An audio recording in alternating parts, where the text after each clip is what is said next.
آپ اسلامی نظام کی بات کرتے ہیں اور 2007 سے جو ہے وہ ایک سلسلہ چل رہا ہے، تو آپ کیا سمجھتے ہیں کہ آپ کی منزل کیا ہے؟ آپ کیا چاہتے کیا ہیں آپ؟ ہم پاکستان نہیں پوری دنیا میں قرآن و سنت کا نفاذ چاہتے ہیں. پوری دنیا سے باطل، شیطانی، طاغوتی، کفری، انگریز کے نظاموں کا خاتمہ چاہتے ہیں. اللہ کی زمین پر اللہ کا نظام چاہتے ہیں، اور اس کے لیے ایک کوشش اور ایک دعوت کا سلسلہ جاری ہے، اور وہ دعوت کا سلسلہ پہلے بھی تھا اور الحمدللہ اب بھی جاری ہے. اگر آج پاکستان میں اسلامی نظام رائج کر دیا جائے اور ہم کہتے ہیں کہ جی آج سے اسلام نافذ کر دیا جاتا ہے، تو کیا آپ کے پاس ایسے افراد ہیں جو اس سسٹم کو چلا سکیں؟ ہماری دیکھیے، قرآن و سنت کا نظام بہت آسان ہے، انگریز کا نظام بہت مشکل ہے. قرآن و سنت کا نظام فطری ہے، طبعی ہے، اور الحمدللہ اس میں یہی جو ہیں تھوڑی سی تربیت کے بعد الحمدللہ یہ اس سے کئی گنا بہتر انداز میں چل سکیں گے. کیونکہ یہ جو نظام ہے نا، یہ سارا دجالی نظام ہے. اس میں شریعت کا حکم تو یہ ہے کہ لا طاعت لمخلوق فی معصیت الخالق، کہ جہاں اللہ کی نافرمانی آ رہی ہے وہاں بڑے کا حکم نہیں مانا جائے گا. یہاں بڑے کا حکم ماننا ہی ماننا، حالانکہ اصول ان کا بھی یہی ہے، لیکن یہ حکم جو ہے سر چلتا ہے. ان کو ابھی اگر حکم ہو نا، یہ پولیس والوں کو تو آپ کو گرفتار کر کے اندر ڈال دیں گے. آپ 100 کرتے رہیں کہ ہم اچھے لوگ ہیں، وہ کہیں گے نہیں دہشت گرد ہیں، داڑیاں تو رکھی ہے نا، اندر سے تم دہشت گرد ہو. اور اتنی پٹائی لگائیں گے، الٹا ماریں گے، ناخن نکالیں گے، اور ایسی پٹائی لگائیں گے آپ کو دہشت گرد کہنے کے بعد خود آپ کہیں گے ہم دہشت گرد ہیں. یہ نظام ایک کرپٹ نظام ہے.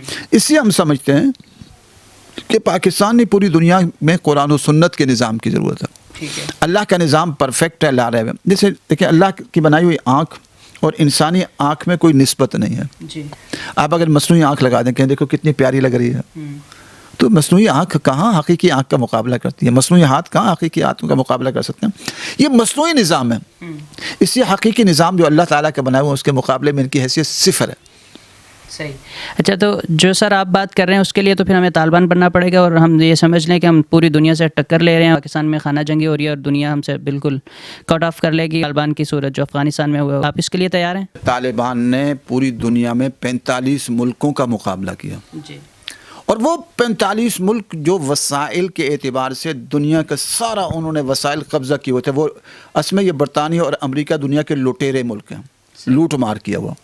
ساری دنیا سے برطانیہ نے لوٹ کر وہاں لے گیا، اور ابھی لوٹ مار کے جتنے لوٹ مار کرنے والے وہاں جمع ہو جاتے ہیں، پیسہ لے کے وہیں جاتے ہیں. امریکہ کا بھی یہ حال. وہ آئے تھے، ان کا مقابلہ طالبان نے کیا تھا. کچھ وقت لگے گا، لیکن یہ تو کچھ بھی نہیں ہے. یہاں 10 لاکھ طالبان بن جائے نا، یہ سارے بھاگ جائیں گے، پتہ ہی نہیں چلے گا گئے کہاں. یہ سارے امریکہ اور برطانیہ بھاگ کے بیٹھے ہوں گے. یعنی پاکستان میں 10 لاکھ طالبان آ جائیں، یہیں سے پیدا ہو جائیں؟ موجود ہیں، کھڑے ہو جائیں، بس موجود ہیں. کہاں موجود ہیں؟ وہ کہاں ایگزسٹ کرتے ہیں؟ مطلب الحمدللہ یہ پورے ملک کے ہیں، آپ ہیں، یہ سارے آپ. اور بالکل چاہتے ہیں، لیکن اس کے لیے یہ طریقہ کار ہم نہیں چاہتے جو آپ بتا رہے ہیں. تو کون سا طریقہ کار؟ یہ جمہوریت کے ذریعے سے تو پھر آپ 70 سال بیت کے 70 سال اور بھی بیت جائیں گے. میں کہتا ہوں 10 لاکھ داڑھی پگڑی والے ایک ڈنڈا اٹھا لیں، اور ہماری مسورات بھی 5-10 لاکھ آ جائیں. یہ ہمارے ایک جامع افسر سے اس نے ڈرتے ہیں یہ سارے، اور ان کو تکنیک کا ناچ نچایا ہوا. اگر یہاں 10 لاکھ مرد تیار ہو جائیں اور 10 لاکھ عورتیں تیار ہو جائیں، ایک ڈنڈا لے لینا تو ان سب نے بھاگ جانا. نہیں تو اس کے بعد ہم دنیا میں اکیلے رہ جائیں گے نا، ہم کٹ جائیں گے دنیا سے. دنیا ہم سے تجارتی تعلقات ہیں، سفارتی تعلقات ہیں، وہ سب ختم ہو جائیں گے. اور اس کے بعد پاکستان جب پابندیوں میں جکڑا جائے گا. اب ریسنٹلی جو FATF کا جو قانون ہے اس میں پاکستان کو جکڑا گیا. باتیں جو مانے تو پھر کیوں جکڑا گیا؟ بات تو مان رہے جی، کچھ مان رہے ہیں اور کچھ ابھی ان کے مطالبات ہیں. تو جی بالکل جکڑا تو ہمیں جا رہا ہے، بالکل ایسا. اس میں چلے گئے ہم نا. جی چلے گئے. تو جب چلے گئے ہیں تو بھئی دیکھیں اللہ تعالیٰ پر بھروسہ کیا ہے. حضور صلی اللہ علیہ وسلم نے اور صحابہ کرام نے جب قربانیاں دینی شروع کی تو اس پوری دنیا میں بڑی کوئی طاقتیں نہیں تھیں، روم و فارس نہیں تھی. انہوں نے کیا کر لیا؟ کچھ کر لیا تھا؟ نہیں. بھئی اللہ پر بھروسہ بھی تو کرنا چاہیے نا ہمیں. ہم کیوں اللہ تعالیٰ کی ذات کو بھول جاتے ہیں؟ اور الحمدللہ ہم تھوڑے سے یہاں بیٹھے ہوئے ہیں اور حق و صداقت کی آواز بلند کرتے ہیں. تو بات یہ وَمَن يَتَوَكَّلْ عَلَى اللَّهِ فَهُوَ حَسْبُهُ. ہمیں دنیا سے کیوں ڈرنا ہے؟ دنیا کیا کچھ بھی نہیں ہے. سر اس کے ساتھ زمینی اسباب کو بھی مد نظر رکھنا پڑتا ہے، اور نبی علیہ السلام نے خود اپنی ایسی حکمت عملی اپنائی جو ہود سے معاہدہ کیا مدینہ منورہ میں آ کر. قرآن میں کہا ہے کہ زمینی حقائق پر نظر رکھو. قرآن میں تو نہیں ہے، لیکن نبی علیہ السلام کے اسوہ حسنہ سے ہمیں یہ چیزیں معلوم پڑتی ہیں. نبی علیہ السلام نے مدینہ میں یہود سے آپ نے وہ کیا، معاہدہ کیا. وہ عرصہ سر وہ اس لیے تھا کہ نبی علیہ السلام جی بالکل نہیں تھا. وہ دیکھیں تھوڑے سے وقت کے لیے ٹھیک ہے، لیکن اس کا یہ مطلب ہے کہ ہمیشہ کے لیے انہوں نے تو دیکھیے صحابہ کرام تو آپ صلی اللہ علیہ وسلم جو ہے مدینہ منورہ میں آئے تو 10 سال کے اندر بہت سارے علاقے فتح کر لیے، اور اس کے بعد حضرت ابوبکر صدیق، حضرت عمر فاروق نے آدھی دنیا فتح کر لی تھی. ہم نے کتنی دنیا فتح کی ہے؟ ایک پاکستان بھی ہم سے سنبھل نہیں رہا، آدھا تو 2 حصوں میں تقسیم ہو چکا ہے. یہ زمینی حقائق نہیں ہے، یہ دجل و فریب کے سوا کچھ نہیں ہے، اپنے کو دھوکہ دینا ہے. اصل مسئلہ کیا ہے کہ ہم موت سے ڈرتے ہیں، ہمارے دل میں خوف موت کا آیا ہوا ہے. کشمیر میں کیوں نہیں آتی جہاد کے لیے؟ کشمیر تو شہر ہے گیا نا. اب تو یہ فوج جو کہا کرتی تھی کہ جی کشمیر ہمارے لیے شہر ہے گیا، شہر ہے گیا، اب کیوں نہیں جاتے جہاد کے لیے؟ اب تو راستہ ہی بند کر دیا. جماعت الدعوہ کو بند، جیش محمد کو بند، حرکت المجاہدین بند، حرکت الجہاد بند، جمعیت المجاہدین بند، سب بند. یہ بات یہ ہے کہ جب تک آپ اللہ تعالیٰ سے اپنے جان کا سودا نہیں کریں گے اس وقت تک کچھ بھی نہیں ہوگا.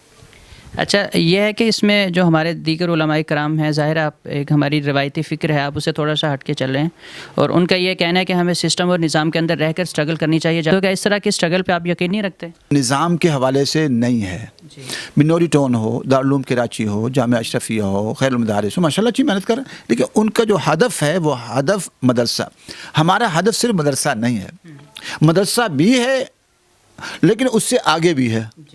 ہم یہ کہتے ہیں اس نظام کو بدلنا ہے، ہم نے اس سسٹم کو بدلنا ہے پوری دنیا سے، اس دجالی نظام کو، اس کفری نظام کو. میرا تو ایمان ہے، میں کہتا ہوں یہ دجالی نظام ہے، اس کو ہم نے بدلنا ہے، اس کی محنت کرنی ہے. اچھا سر، جو جامعۃ الرشید یا جو دیگر ادارے ہیں ان کی سوچ بھی صرف مدرسہ نہیں ہے، من حیث المجموع، یا ہم پوری قوم یا پورے ملک کو چینج کرنا چاہتے ہیں، لیکن ان کا طریقہ کار یہ ہے کہ ہم ایسے افراد بنائیں جو ان اداروں میں جا کر ان اداروں کو اسلامائز کریں.